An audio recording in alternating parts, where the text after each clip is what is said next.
nobody else will participate in the process. And that's, Bill, that's why you're here today, because you are in a position of giving care to two people. Can you tell us your story? Well, I was in New York my whole life. I retired May 31st, 2007. From speaking on the phone, I knew my parents were in trouble. They were in their late 80s. Day after I retired, got in my car, and I came to Florida. A year later, my dad died of cancer. He was taking care of his wife, my mom, his whole life.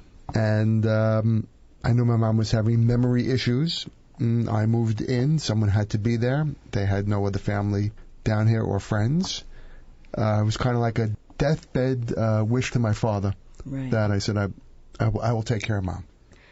There are people, and Bonnie, you can probably verify this, who don't agree to do what Bill did, even when there is a deathbed My friends wish. and family think I'm crazy for doing this. I mean, they don't understand. It was just something. It was the right thing to do for me. It was. Most of my friends think I'm insane. They really do. And most caregivers, Ellen, you're right. Most caregivers do not. Most people in Bill's specific situation do not completely give up their lives, move from one state to another to take care of an aging parent. You know, you mentioned something a little earlier. You know, how do you find a caregiver? Do they have a C on their chest?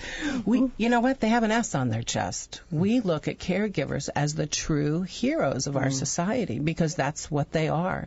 They show up for duty 24/7. So now you're living with your mother in South Florida. And the dementia, the memory loss kept getting worse and worse. I took her to a neurologist. He diagnosed her with early stages Alzheimer's. I took some classes. I read some books, but I'm by myself. I have no family down here.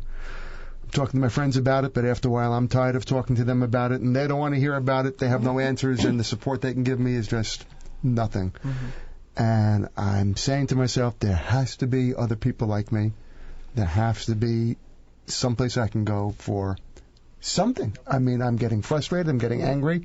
I know I'm not dealing with it with my mom all that well. I find myself yelling at her at times, which is the absolute worst thing to do. It's bad for her. It's terrible for me. And I start looking around to put my mom in an assisted living facility, something I didn't want to do. Right. And someone said, this is not the place for you, but there is a group that might help you. And they gave me Leeza's phone number. I called up immediately when I left, and I went down there, straight from that place.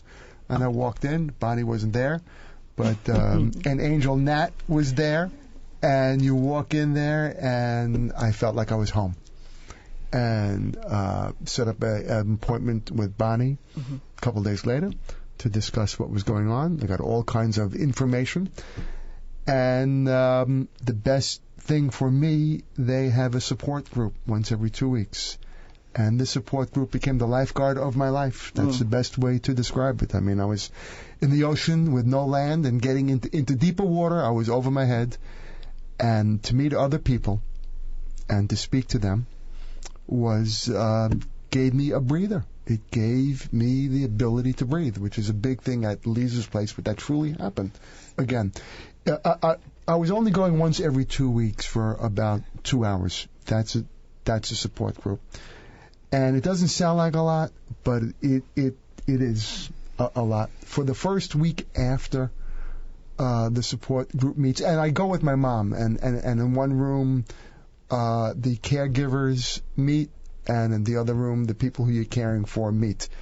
So it breaks up a day for her, gives her some stimulation to be with other people who are in a similar situation she is. But the first week after, sometimes you make some phone calls and people call you, or you just start to breathe again. And then the second week before, I'm looking forward to going. Wow. So it was, even though I'm only going there once every 2 weeks, it just was. It doesn't sound like much, but it was like being saved for me. What part of it had the most impact on you? Was it getting information to help you deal with what was happening? The information was a great first start, but it was a constant reminder that you're not alone, that you're dealing with a disease, you're on a journey, there's no cure for this.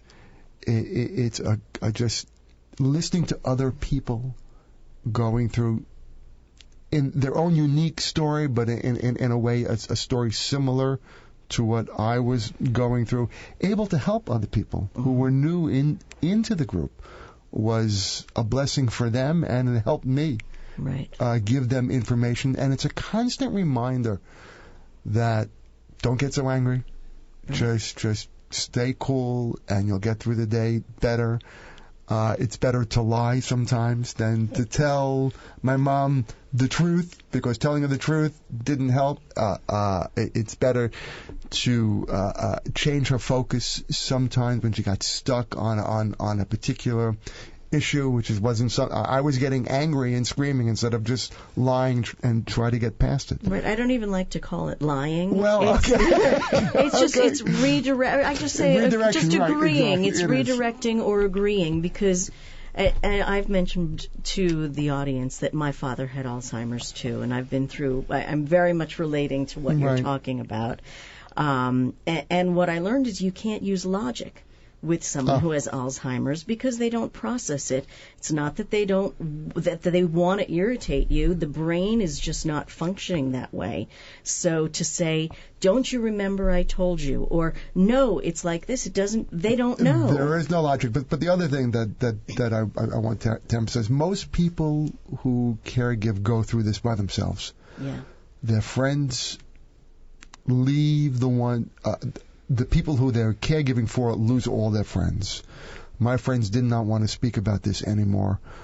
My family, the input that I got was not helpful, almost destructive sometimes. I have a brother. He's a great guy, but the less he gets involved in this, the happier I am. He's in New York. So most people are on this island, on this journey by themselves. And Leeza's place is saying there's other people where you are. And that feeling is just people who wonderful. Understand. Yes. People who really get it. Right. People who get it. Once again, we are speaking with Bonnie Bonomo, the director of Leeza's Place, and Bill Plonner, someone who uses the services at Leeza's Place regularly. It's a place at Memorial Hospital, Pembroke, specifically for caregivers to go, where they can find support and services and information as well to help guide them through the process of caregiving. Bonnie, you had mentioned earlier that it's not only Alzheimer's that you work with people on. What are some of the other issues that people come to you for? I would have to say Alzheimer's and dementia is predominantly who we're dealing with, but I have caregivers who are dealing with pulmonological problems. So, for example, we have a better breathing group. We have a fibromyalgia group. I deal with COPD. So a lot of other chronic and progressive illnesses. Really, Ellen, we wait to see who comes through the door and what services they need, and then we start tapping into some of the other agencies in the area, because we don't want to duplicate services. Right. So if there's somebody, for example, cancer, Memorial West does a phenomenal job with their caregiving groups and their cancer groups. So I'm right down the block. I'm not going to start a group for cancer. However, these other smaller diseases that really either nobody is treating or nobody has a group in the southwest Broward County area, I'll start a group for. And how different is the caregiving experience when the disease is different? The caregiving experience predominantly, believe it or not, is the same. Mm-hmm. I just got off the phone last week with a wonderful conference call with an organization called CAN, Caregiver Advocacy Network. And they used to be the National Association of Family Caregivers. And we just had this discussion. They have found the same thing, that regardless of the disease state, most of the problems are the same. Everybody wants information. Everybody wants to feel empowered. They want to be connected to other people who are going through the same thing that they are. So it really doesn't matter what the disease process is. With that being said, when you are dealing with someone who has Alzheimer's or dementia, because that disease is so unpredictable, that caregiving journey is more difficult. Bill was talking about how he came just once and felt so much better right off the bat. one of the things that you hear